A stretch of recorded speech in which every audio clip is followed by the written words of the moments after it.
trách nhiệm hữu hạn thiết kế xây dựng Nguyên hiện có đơn vị chi nhánh thi công tại 42 tỉnh thành trên cả nước.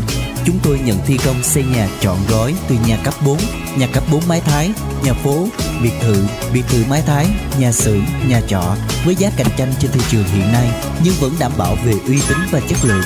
Khi hợp tác cùng công ty xây dựng Nguyên, quý khách sẽ được đáp ứng mọi yêu cầu và nguyện vọng. Hãy liên hệ ngay số điện thoại 0909 898 572 để được tư vấn giải đáp thắc mắc miễn phí.